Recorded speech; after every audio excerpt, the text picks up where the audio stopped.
O ferro.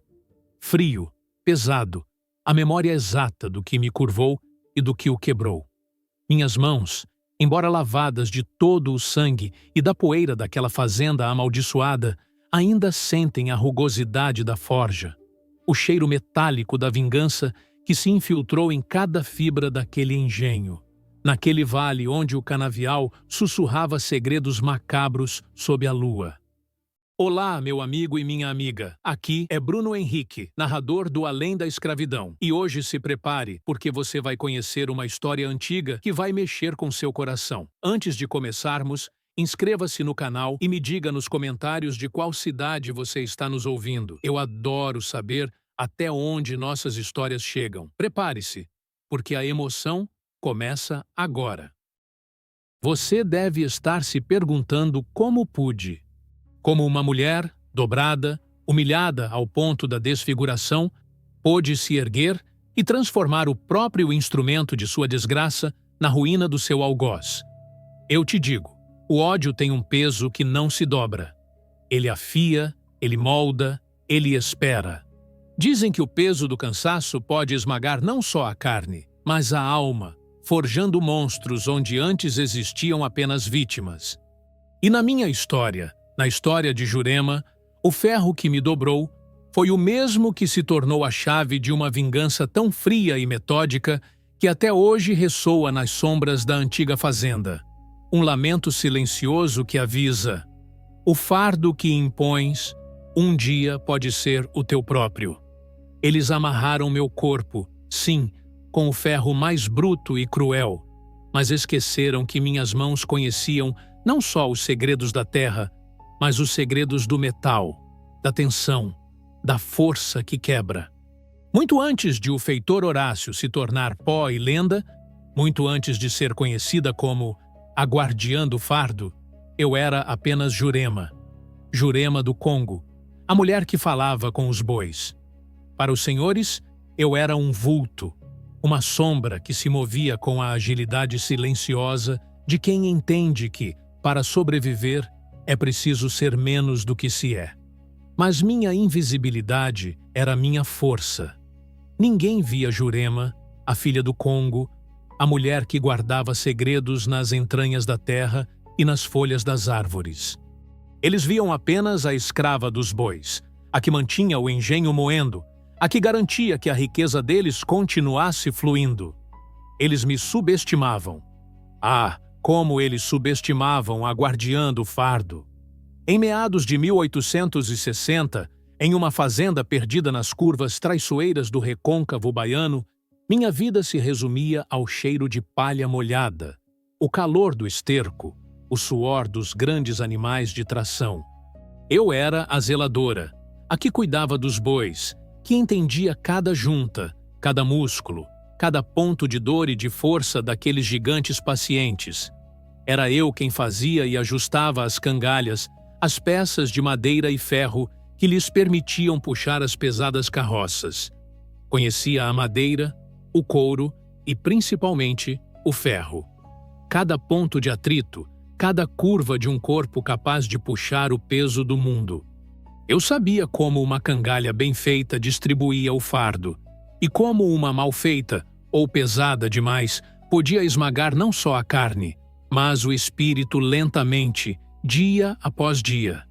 Meu toque no metal era quase um sussurro, cada encaixe, um juramento. Minhas mãos serviam para aliviar a carga, mas aprenderam a matar e a destruir. Essa é a história da escrava que, em vez de se quebrar, dobrou o seu próprio algoz com o peso do seu orgulho. Essa é a história de Jurema do Congo, a mulher que virou a maldição do recôncavo baiano com o próprio fardo que tentaram lhe impor. A falsa normalidade desmoronou como uma parede de barro sob a chuva forte, não com um estrondo, mas com o tilintar agourento do ferro. O feitor Horácio, esse homem obeso, de pescoço largo e voz que parecia um trovão abafado, tinha um prazer doentio em exibir sua força, seu porte avantajado, que ele acreditava ser um sinal de domínio inquestionável. Ele, o quebra-braço, era um poço de vaidade, com um medo secreto e profundo de qualquer fraqueza em seu próprio corpo. Para ele, o meu corpo e de todos os outros era apenas uma ferramenta a ser quebrada, a ser curvada ao seu capricho. Meu erro, se é que houve um, foi o de olhar para ele com um cansaço que ele interpretou como desafio, ou talvez com uma quietude que a sua alma barulhenta não podia suportar. Ou, mais provável, foi o puro tédio doente de um homem que se deleitava na miséria alheia. Não houve tribunal, nem explicação. Apenas a ordem seca e o grito de um chicote que nem chegou a tocar minha pele, mas que rasgou o ar com uma violência que falava por si. Prendam-na à cangalha. Quero-a curvada como um animal por 7 dias e 7 noites, que aprenda o verdadeiro peso do trabalho. Mas não era uma cangalha qualquer. Não era a madeira rústica e gasta que meus bois carregavam. Era a sua cangalha de exibição, uma peça forjada em puro ferro, pesadíssima, que ele mantinha no galpão como um troféu de sua crueldade, para punições especiais, para quebrar o espírito, não apenas o corpo. Você deve estar se perguntando como aguentei. Como uma mulher pode suportar? Minhas mãos, que moldavam o metal para os bois, agora sentiriam o metal moldar a mim. A sensação inicial não foi de dor aguda, mas de um choque gelado. O ferro, frio e áspero, tocou minha pele ainda morna do sol. 2 homens fortes me agarraram. Um empurrou meus ombros para baixo, o outro forçou minhas pernas a se dobrarem. A cangalha de ferro era uma abominação de hastes grossas e enferrujadas, com um jugo pesado que se encaixava em meu pescoço e outras peças que se estendiam por meus ombros, pelas costas e em volta da cintura, como um abraço mortal de uma serpente de metal. Havia travas de ferro que se fechavam com um claque metálico, selando meu destino. Correntes pesadas pendiam dela, e embora não estivessem presas a nada, seu próprio peso era um fardo adicional, chacoalhando a cada mínimo movimento. Imediatamente, fui forçada a uma curvatura antinatural, como se estivesse sempre pronta para puxar uma carga invisível e infinita.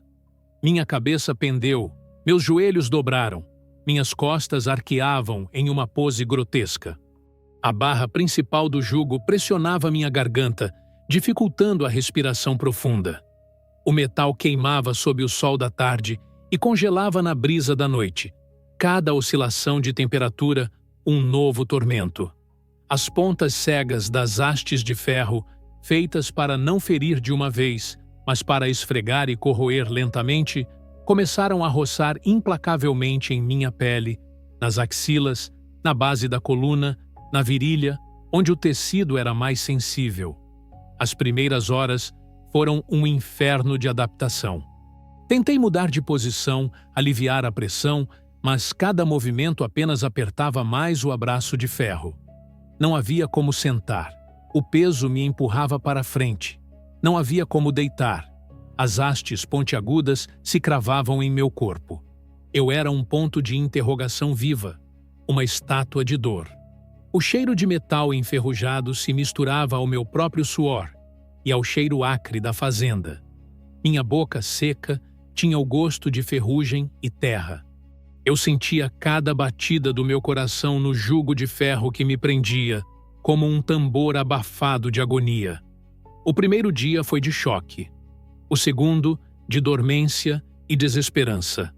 O feitor Horácio, com seu riso gutural, passava por mim, seus olhos gordos brilhando com satisfação, observando a escrava que outrora era ágil e forte, agora reduzida a um animal curvado e imóvel.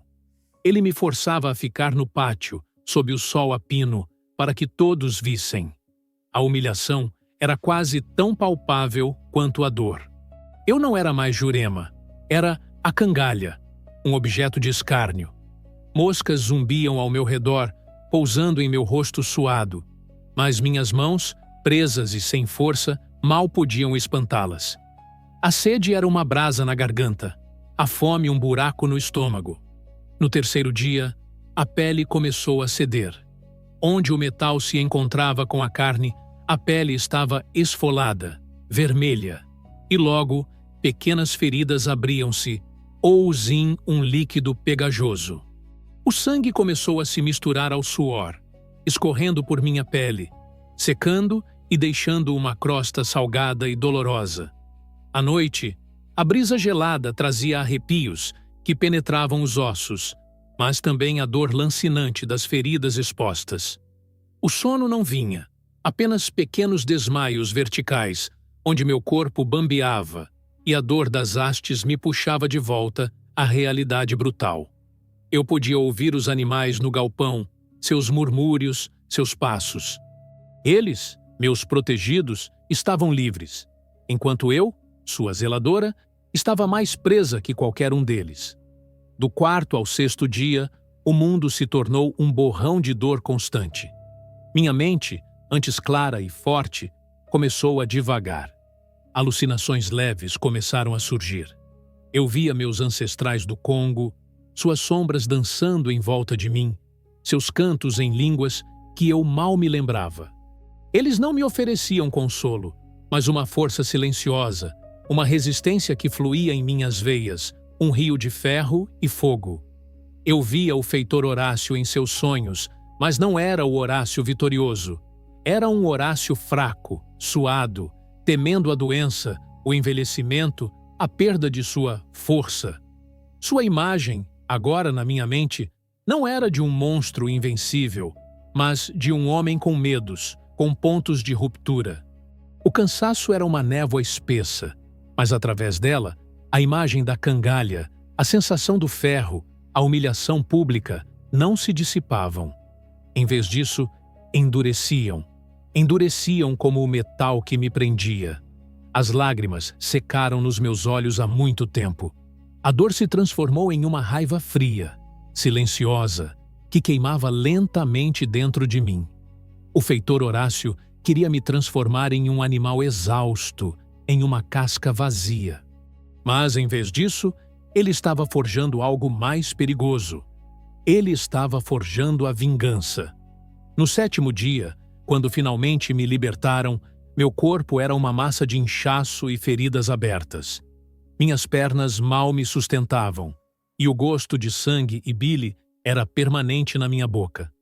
Minhas costas estavam em carne viva, e o cheiro doce e pútrido da infecção começava a pairar. Mas meus olhos, embora vermelhos e inchados, tinham um brilho diferente. Não era o brilho da derrota, mas o da determinação mais fria e letal. Eu não chorei. Eu não implorei. Eu apenas observei o feitor Horácio, que me olhava com desdém, certo de que havia quebrado meu espírito. Ele não sabia. Ele havia me ensinado uma lição. Havia me ensinado o verdadeiro peso do metal. E eu jurava, em silêncio, que só os deuses do Congo podiam ouvir, que ele sentiria esse peso. Ele sentiria o peso de seu próprio corpo. Após os 7 dias de inferno, a fazenda me cuspiu de volta para minhas tarefas. Um corpo curvado, um espectro de dor. Mas eles não viram o que a dor tinha forjado por dentro, enquanto meus ferimentos físicos cicatrizavam lentamente sob os ungüentos de uma velha curandeira na senzala. Uma mulher de poucas palavras e olhos sábios que via além da pele. A ferida em minha alma sangrava um veneno silencioso. O feitor Horácio, em sua arrogância estúpida, pensava que tinha me quebrado. Ele me olhava, ou melhor, não me olhava, como se eu fosse agora menos que um animal, uma sombra sem vontade. Essa era a calmaria antes da tempestade, a dissimulação que eu, Jurema do Congo, aprendi a usar como escudo e espada. Eu mancava, sim. Meus ombros se curvavam um pouco mais que antes.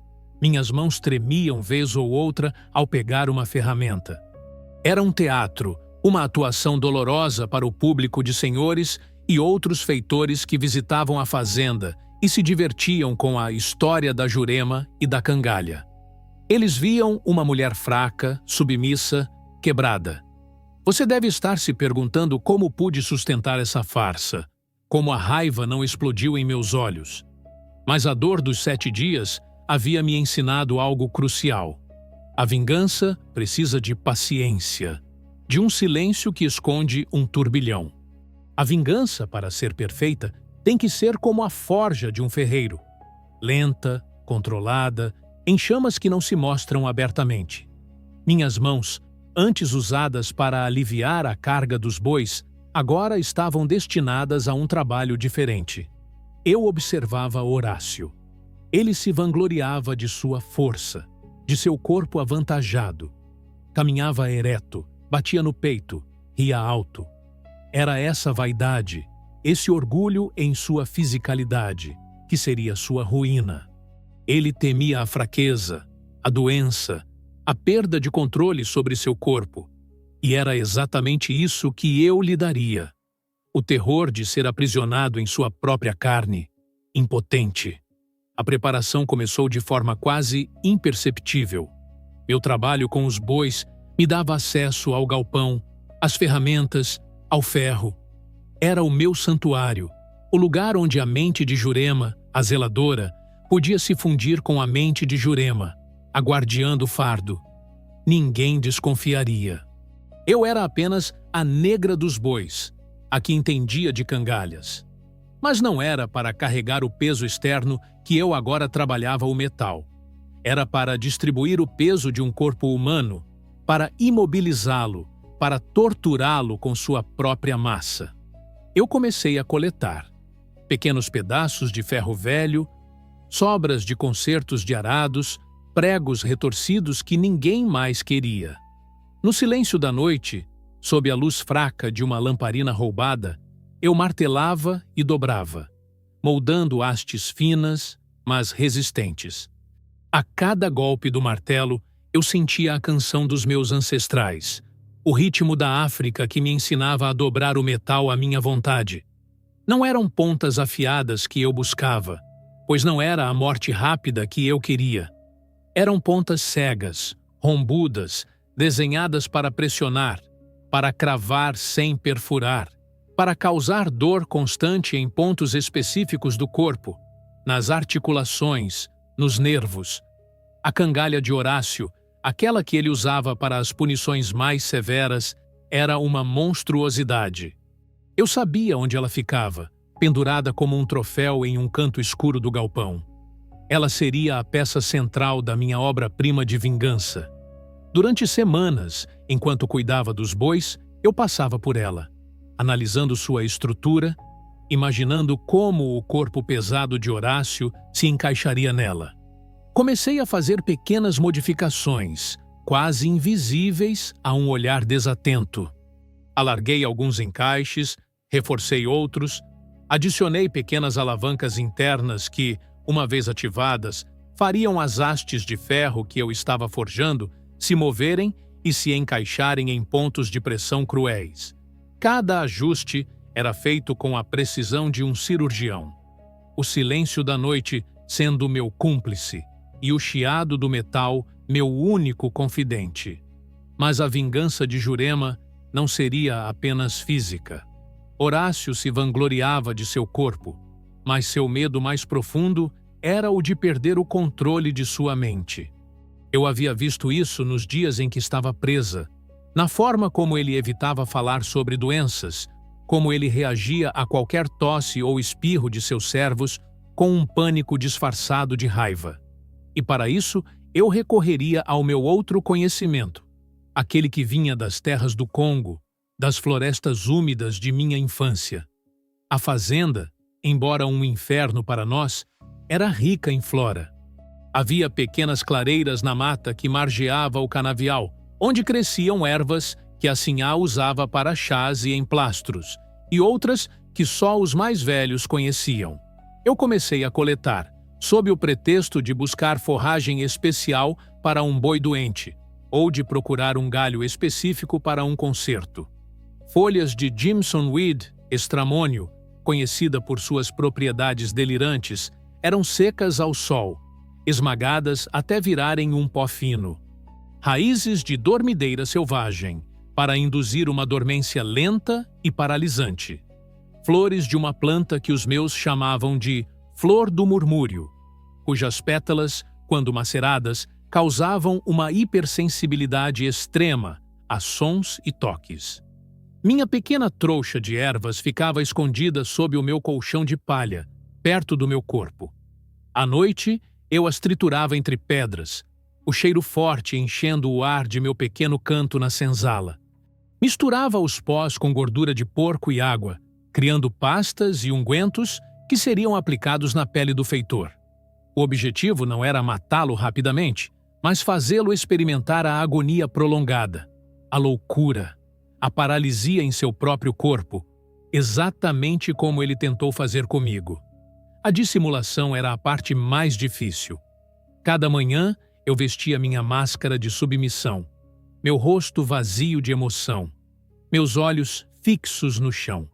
Eu respondia com monossílabos, meus movimentos eram lentos e calculados. O feitor Horácio, acostumado à minha presença subserviente, ignorava-me. Para ele, eu era apenas a Jurema, o corpo que carregava as cangalhas, a sombra que cuidava dos animais. Ele nunca imaginaria que essa sombra estava tecendo uma teia, uma armadilha intrincada de ferro e veneno, pacientemente, dia após dia. Ele confiou na minha insignificância, na minha suposta quebra, e essa confiança seria seu fim. Eu me aproximava do feitor apenas quando necessário, para reportar sobre um animal ou uma ferramenta.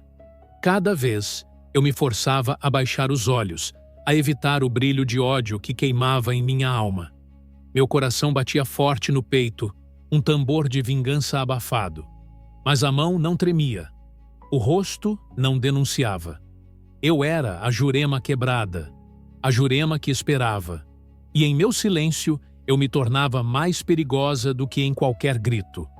A fazenda inteira se movia ao redor de mim, alheia ao trabalho de forja e herbanário que eu realizava nas sombras, sob o disfarce de uma escrava dócil, mas com a mente de uma artesã da dor, moldando o destino do homem que ousou quebrar Jurema do Congo. O cheiro de ferro enferrujado e ervas maceradas se misturava ao meu próprio suor na escuridão do galpão. Era uma noite densa, o tipo de noite em que a lua se escondia por trás de um manto de névoa que parecia sugar todos os sons.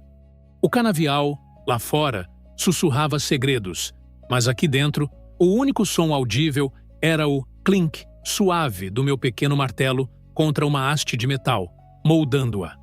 Meses se passaram desde que fui libertada da cangalha, e cada dia era uma peça adicionada à minha obra-prima de vingança. A fazenda inteira me via como uma mulher quebrada, um corpo ainda marcado pela dor, mas minha mente, essa estava mais afiada do que nunca, mais concentrada que a chama da forja. Naquela noite em particular, a cangalha de ferro do feitor Horácio estava pendurada em um cavalete improvisado no canto mais escuro do galpão.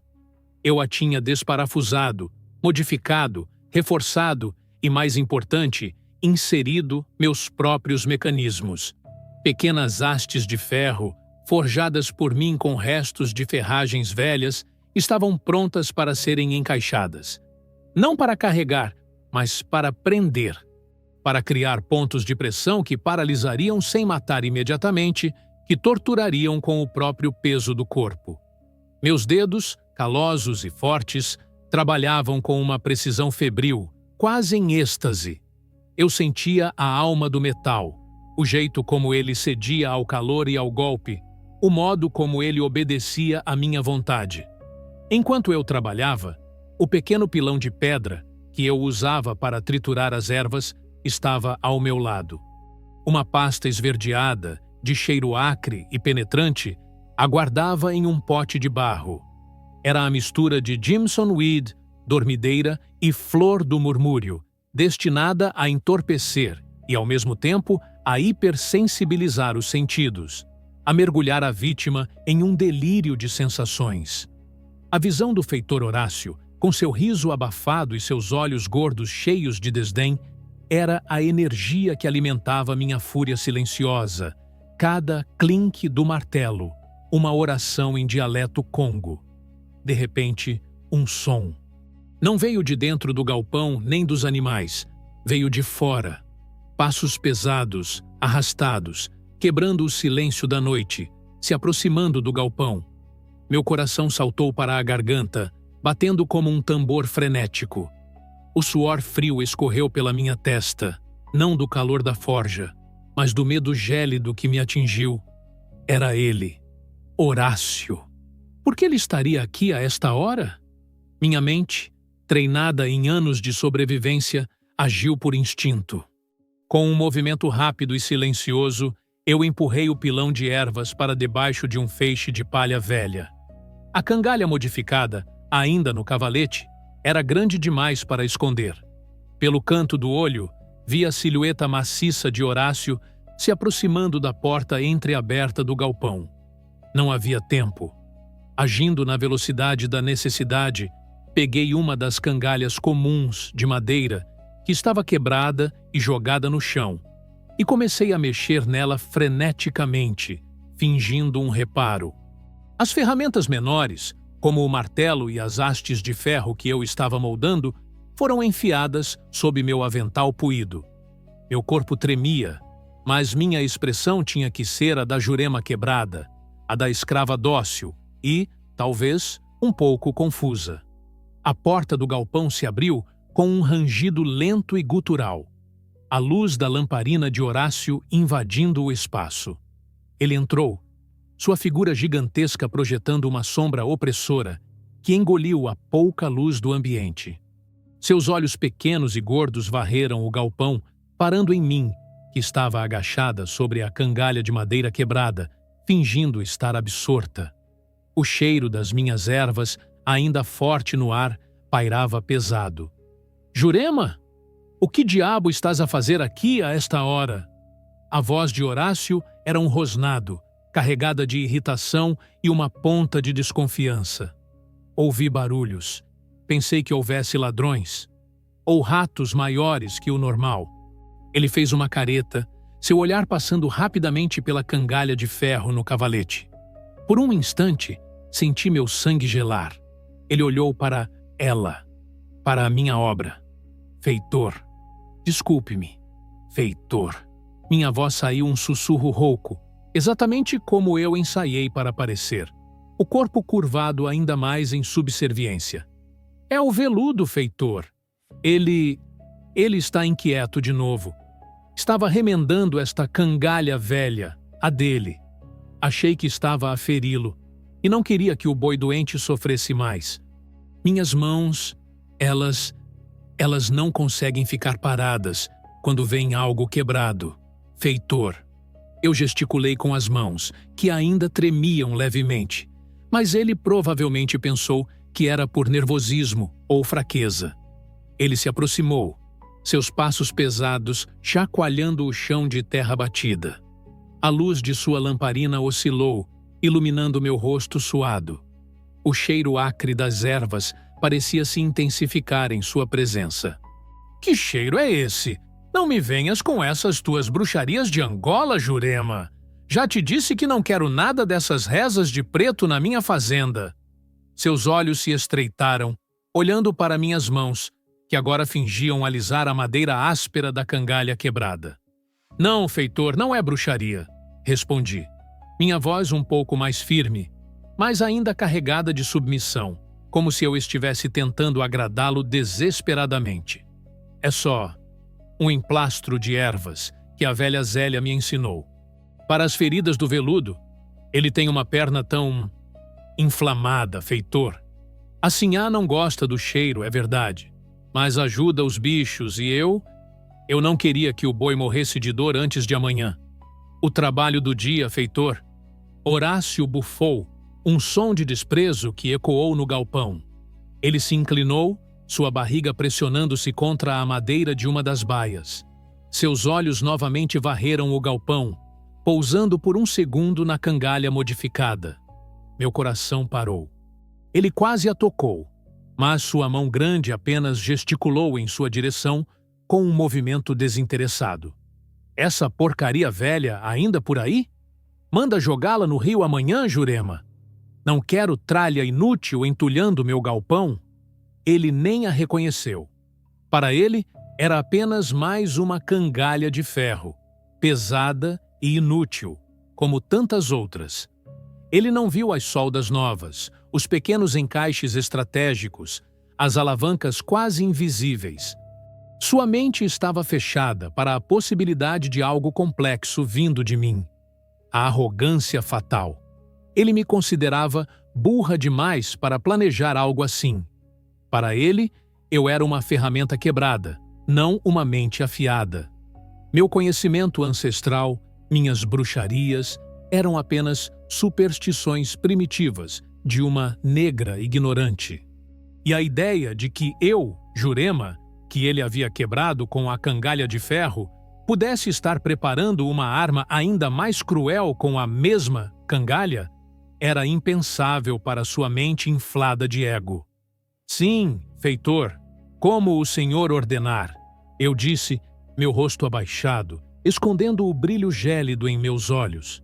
Aquele momento, aquele fio da navalha, havia passado. Ele não havia descoberto nada. A tensão esmagadora cedeu lugar a uma euforia fria, calculada. Ele estava cego pela sua própria presunção, pela crença de que a minha vontade havia sido aniquilada. Horácio resmungou algo sobre a minha lenta burrice e se virou para sair. A luz de sua lamparina se afastando, seus passos pesados diminuindo à medida que ele se distanciava. Quando o som de seus passos morreu na névoa, eu soltei o ar que nem sabia que estava prendendo. Minhas mãos tremiam agora, mas não de medo, e sim de uma excitação sombria. O coração ainda batia forte, mas era o ritmo da vitória que se aproximava. A noite escura, antes testemunha do meu trabalho secreto, agora selava o destino do feitor. Ele havia me dado a chance de terminar a minha obra. E eu não falharia. Bloco 3.5 finalizado. A névoa beijava a terra naquela noite, densa e úmida, como um véu pesado que engolia os sons da fazenda. Era a noite perfeita. O feitor Horácio, em sua presunção cega, havia jogado meu jogo perigosamente perto demais no galpão, e saíra ileso, ou assim pensava ele. Sua arrogância havia selado seu destino. A calmaria em meu peito era a de uma caçadora. Meus dedos formigavam, não de nervosismo, mas de antecipação. A cangalha modificada jazia pronta, pendurada no cavalete, um convite silencioso ao tormento. As ervas, trituradas até virarem um pó impalpável, esperavam em seus pequenos potes, seu cheiro quase inodoro, misturado ao mofo e ao esterco do galpão, mas sua essência, mortalmente potente. A isca era simples, talhada para a vaidade de Horácio. No final da tarde, ao vê-lo passar com seu andar pesado e imponente, eu o abordei. Minha voz novamente um sussurro submisso. Meus olhos fixos no chão. Feitor Horácio, perdoe-me a ousadia de incomodá-lo, mas o touro morcego. Ele está com a pata gravemente inchada. E ele está agitado. Eu tentei acalmá-lo, mas ele só responde à sua voz forte. Feitor, temo que ele possa se ferir ainda mais, ou machucar a mim. E o senhor precisa dele para o transporte de amanhã. O feitor, irritado com a interrupção, bufou. Sempre com esses teus bichos problemáticos, Jurema. Não pode fazer nada direito sem me chamar? No fundo, eu sabia que a menção de sua voz forte e a necessidade do touro para o trabalho do dia seguinte tocariam sua corda de comando e sua autoimportância. Ele adorava ser o homem forte que resolvia os problemas que os fracos não podiam. A sua imagem de si mesmo era a minha arma mais poderosa. Muito bem, ele resmungou, depois de um momento, mais para si mesmo do que para mim. Irei ao galpão depois do jantar. Certifique-se de que o animal esteja bem amarrado e que não me arrume mais problemas. Ele se afastou, sua figura imponente sumindo na direção da casa grande, sem nem sequer notar o brilho frio de satisfação em meus olhos. Horas depois, sob a cortina da noite enevoada, Jurema esperava. O silêncio era tão denso que se podia ouvir o próprio sangue pulsar nas veias. O cheiro de terra molhada e a umidade impregnavam o ar. A única luz vinha de uma fresta no telhado, onde um raio de luar pálido e incerto se esgueirava, apenas para ser absorvido pela escuridão. Então, os passos, pesados, arrastados, inconfundíveis. Ele vinha. Meu coração batia em um ritmo ancestral, um tambor de guerra silencioso. Eu estava escondida atrás de uma pilha de sacos de palha, uma sombra dentro da escuridão. A porta do galpão rangeu, e Horácio entrou, a luz de sua lamparina oscilando e projetando sombras grotescas nas paredes. Ele parecia irritado, com a testa franzida. "Onde está esse maldito touro?" ele bradou, sua voz ecoando no espaço, o som abafado pela névoa externa. Ele deu alguns passos para dentro, seus olhos gordos buscando o animal que eu havia mencionado. E foi ali, naquele momento, que a armadilha se ativou. Jurema não usou força bruta. Horácio era um gigante comparado a ela. Ela usou o desespero e a surpresa. Com um grito de "Cuidado, feitor!", ela emergiu das sombras, não para atacar, mas para simular um tropeço bem à frente dele. Seu corpo pequeno e esguio dobrou-se, e ela se jogou no chão com um gemido, como se tivesse sido atingida. Horácio, pego de surpresa pelo movimento e pelo aviso repentino, fez o que ela esperava. Tentou desviar, cambaleando para o lado, para evitar pisar nela. Mas o chão de terra batida, que Jurema conhecia como a palma de sua mão, não era uniforme. Havia um buraco raso que ela havia cavado e coberto com palha fina, estrategicamente posicionado. O pé esquerdo de Horácio encontrou o vazio. Ele perdeu o equilíbrio. Seu corpo maciço balançou perigosamente. Era o momento. Com a agilidade de um felino, Jurema se levantou, aproveitando o momento de desequilíbrio e confusão do feitor. Ela não o empurrou com força bruta, mas o guiou com um empurrão calculado, aproveitando o impulso de sua queda, direcionando-o para a cangalha modificada. Horácio caiu com um baque surdo, o ar escapando de seus pulmões em um grunhido. Ele rolou, não para o chão, mas para dentro da estrutura de ferro que esperava por ele. A cangalha, antes pendurada no cavalete, estava agora estrategicamente posicionada no chão, suas aberturas esperando pelo corpo corpulento do feitor. O impacto o deixou momentaneamente atordoado. Ele estava deitado, mas as barras da cangalha já o envolviam parcialmente, o jugo de ferro abraçando seu pescoço, as hastes laterais prendendo seus braços ao lado do corpo. O choque em seus olhos era indescritível. Surpresa, confusão e então um terror gélido. Ele tentou se levantar, um rugido de fúria borbulhando em sua garganta. Mas Jurema estava sobre ele, agindo com uma rapidez e precisão que contradiziam sua figura pequena. Ela não precisava de força para apertar os parafusos e alavancas que ela mesma havia projetado. As pequenas manivelas giraram, os mecanismos engataram com um clac metálico sinistro. Hastes adicionais, forjadas por ela, moveram-se, encontrando seus lugares nos pontos de pressão cruciais do corpo de Horácio. Sob as axilas, na base do pescoço, nas virilhas, atrás dos joelhos. "Não! Que bruxaria é essa, Jurema? Solta-me, sua desgraçada!" Seu rugido foi abafado pelo jugo de ferro que agora estava firmemente preso em seu pescoço.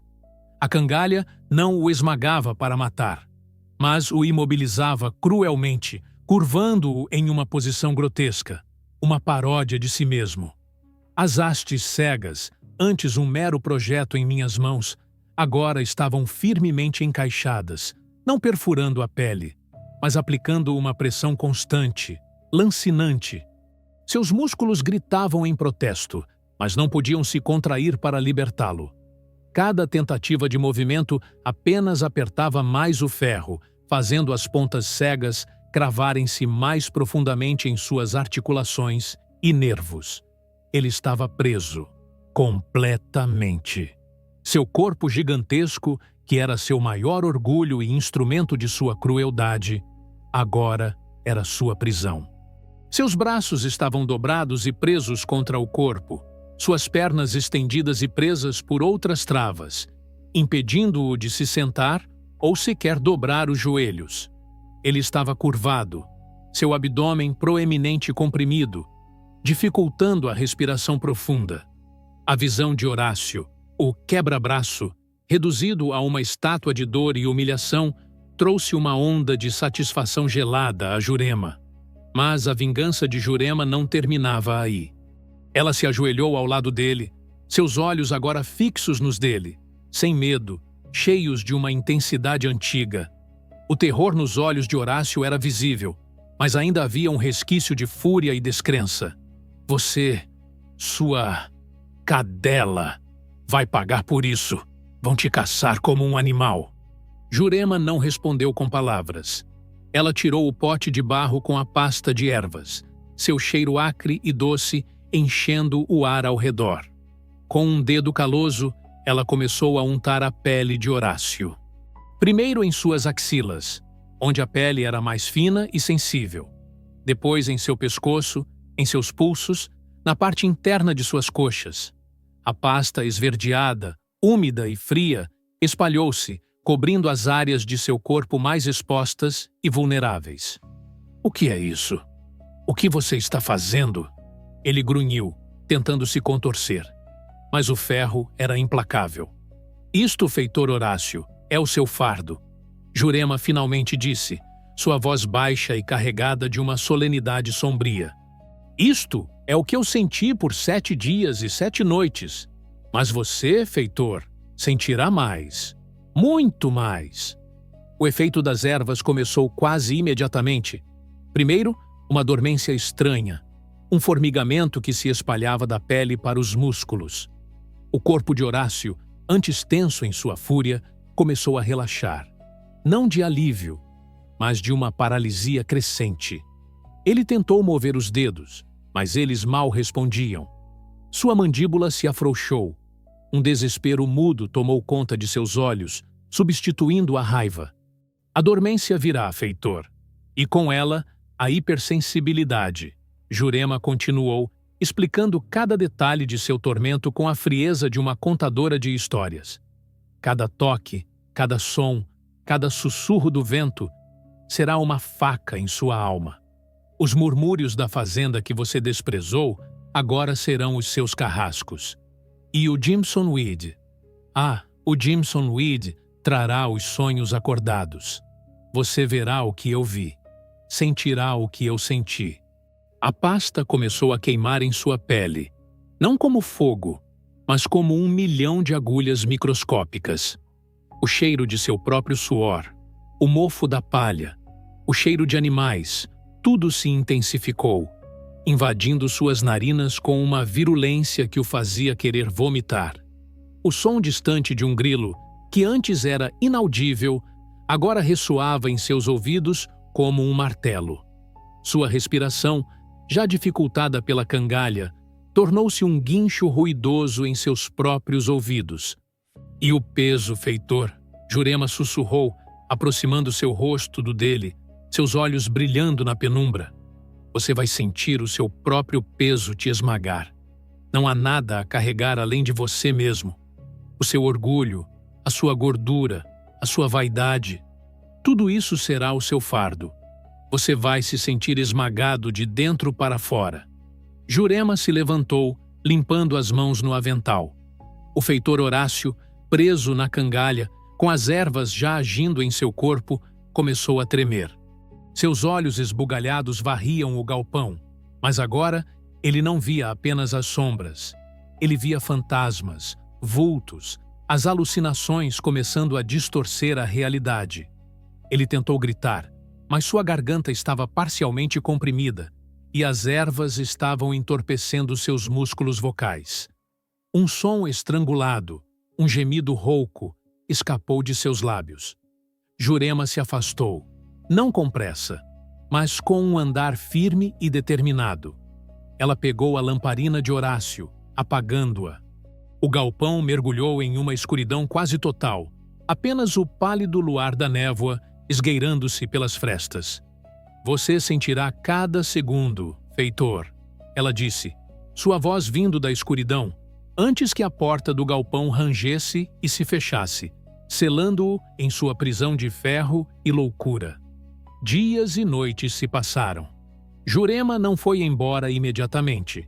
Ela ficou por perto, em meio às sombras do canavial, observando, ouvindo. Nos primeiros dias, os gemidos de Horácio eram audíveis, misturados com soluços e gritos abafados. Depois, tornaram-se mais erráticos, mais desesperados, fragmentados por uivos e grunhidos que mal pareciam humanos. A carne do feitor, presa à cangalha, começou a inchar, a mudar de cor. Os pontos de pressão do metal, combinados com o inchaço e a imobilidade, causavam feridas abertas, que logo começaram a fester. O cheiro que emanava do galpão mudou. De mofo e esterco para algo doce e pútrido, o cheiro inconfundível da carne apodrecendo lentamente, misturado ao cheiro ácido do medo e da loucura. Os animais, que antes viviam no galpão, estavam agora inquietos, batendo as patas, mugindo baixinho, sentindo a aura de terror que emanava dali. Nenhum deles queria se aproximar da baia onde Horácio estava preso. Jurema podia imaginar o que ele via e ouvia. A escuridão dançava com as visões trazidas pelo Jimson Weed. Os murmúrios dos animais se transformavam em vozes acusadoras. Os sussurros do vento em canções de morte. Seu próprio corpo, inchado e imobilizado, o asfixiando lentamente, a cada tentativa frustrada de respirar fundo, a cada batida do coração que reverberava dolorosamente na cangalha. Ele sentia a sede queimando a garganta, a fome corroendo o estômago, a humilhação de não poder aliviar-se, as suas entranhas se revoltando contra o seu corpo. Ele, o homem que temia a fraqueza, agora era a própria personificação dela. No quarto dia, os gemidos cessaram. A fazenda estava em silêncio por um longo tempo, um silêncio pesado e opressor. Jurema esperou mais um dia, certificando-se. Quando a manhã do sexto dia raiou, ela soube que sua vingança estava completa. A mente de Horácio, quebrada, finalmente havia se libertado de seu corpo.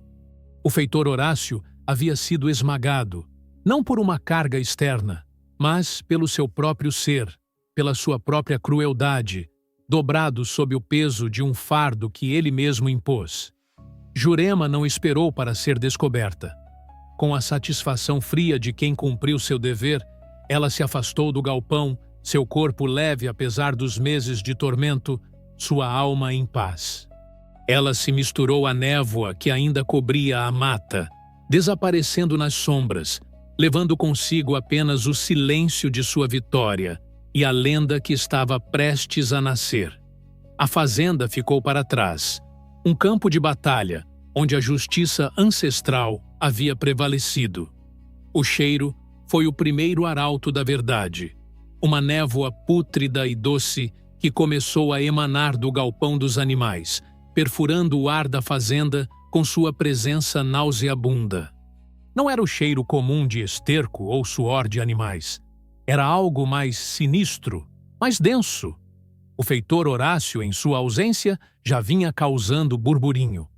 Ninguém ousava questionar diretamente, mas seu sumiço abrupto havia deixado um vácuo de poder e uma crescente inquietação.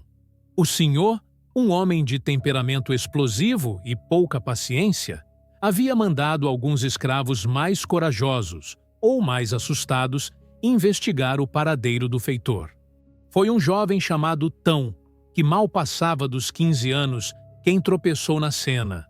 Ele foi enviado ao galpão para verificar se os bois estavam sendo alimentados e se o touro-morcego, a desculpa de Jurema, estava bem. O cheiro, lá dentro, era sufocante. uma bofetada nas narinas que o fez recuar e tossir. Mas a curiosidade e o medo do chicote do senhor o empurraram para dentro. A luz da manhã, fraca e hesitante, mal penetrava as frestas do telhado, criando um ambiente de penumbra e sombras dançantes. Tão hesitou, os olhos arregalados, o estômago revolvendo. E então ele viu, não o touro-morcego, mas a silhueta grotesca do feitor Horácio, ainda preso à cangalha de ferro.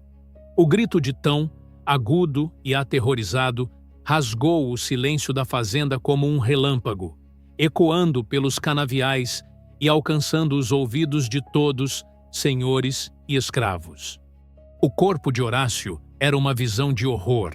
Inchado, arroxeado, os olhos vidrados e esbugalhados, fixos em um ponto invisível no alto do telpado, refletindo um terror que transcendia a própria morte. Ele estava curvado em uma posição antinatural, o jugo de ferro cravado em seu pescoço, suas costelas apertadas pelas hastes de metal que Jurema havia forjado. A carne, onde o ferro se encontrava, estava em carne viva, exposta, gangrenada. O cheiro de decomposição era quase insuportável, um lembrete vívido da agonia prolongada que ele deve ter suportado. Suas feições estavam contorcidas em uma máscara de sofrimento e loucura, a boca aberta em um grito que nunca foi proferido. O feitor, outrora símbolo de força e brutalidade, jazia ali, uma caricatura disforme e humilhada de sua própria arrogância. A notícia se espalhou como fogo em palha seca. O senhor e a sinhá, acompanhados de alguns capatazes e outros escravos, correram para o galpão. O impacto foi imediato e avassalador. O próprio senhor, que havia visto a morte de perto muitas vezes, recuou com uma expressão de repulsa e um medo que ele jamais admitiria. «Pelos santos! Que inferno é este?» Ele balbuciou, sua voz tremendo. Não havia sinais de luta externa, nem feridas de arma. Horácio estava simplesmente preso. Preso à sua própria cangalha de ferro, aquela que ele tanto valorizava para as suas punições especiais. A ironia era cruel, brutal. O corpo estava tão entrelaçado com o metal que parecia ter crescido nele, uma fusão macabra de homem e máquina de tortura. Os médicos da fazenda, que foram convocados, não conseguiram dar uma explicação plausível. Não havia veneno óbvio, nem golpe fatal. A causa da morte foi atribuída a causas naturais em circunstâncias inexplicáveis, ou, como sussurravam, a um colapso do próprio corpo, esmagado sob seu próprio peso, ou talvez sob o peso de um medo inimaginável.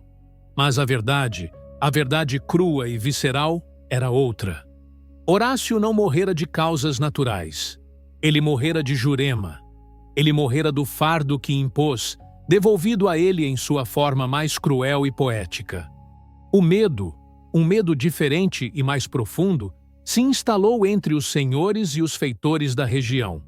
A história do feitor Horácio, o quebra-braço, encontrado morto e esmagado por sua própria cangalha, sem um agressor visível, sem um motivo claro, começou a correr de fazenda em fazenda.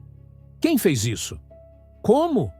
Eram as perguntas que ecoavam nas salas de jantar e nas conversas baixas. A ausência de uma explicação racional gerou um terror primal. Não era a morte por rebelião ou fuga que eles entendiam e combatiam com mais violência. Era a morte por uma força invisível, por uma bruxaria que usava seus próprios instrumentos contra eles. A paranoia começou a corroer a confiança, mesmo entre os mais cruéis. Cada sombra, cada silêncio, cada som distante da mata passou a ser interpretado como um aviso, um presságio. A ideia de que uma escrava pudesse ter orquestrado tamanha vingança, transformando seu próprio instrumento de tortura em uma arma de morte lenta e agoniante, era uma afronta que eles não podiam sequer compreender, e por isso a temiam ainda mais.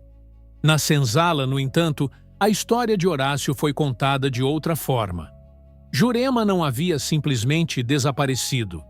Ela havia se transformado. A lenda de Jurema, a guardiã do fardo, nasceu ali, nas fogueiras noturnas, nos murmúrios dos cânticos de Angola. Jurema, que suportou o ferro, havia moldado o ferro para seu próprio fim. Jurema, que conhecia os segredos dos animais, havia desvendado os segredos da crueldade e os virado contra seu autor.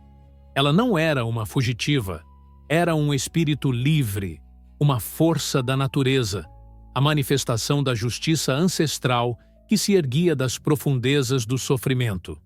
O galpão dos animais, antes um lugar de trabalho e rotina, tornou-se um local assombrado. Os mais supersticiosos se recusavam a passar por perto à noite, jurando ouvir o gemido distante do metal enferrujado e o lamento abafado de uma mente quebrada. Para os escravos, era um santuário de esperança, uma prova de que a semente da vingança podia florescer mesmo na terra mais árida da opressão. Jurema do Congo não matou com sangue derramado, mas com a engenhosidade e a paciência do espírito. Ela não usou a força bruta, mas a inteligência para virar o jogo, transformando o próprio orgulho do feitor em seu inferno pessoal.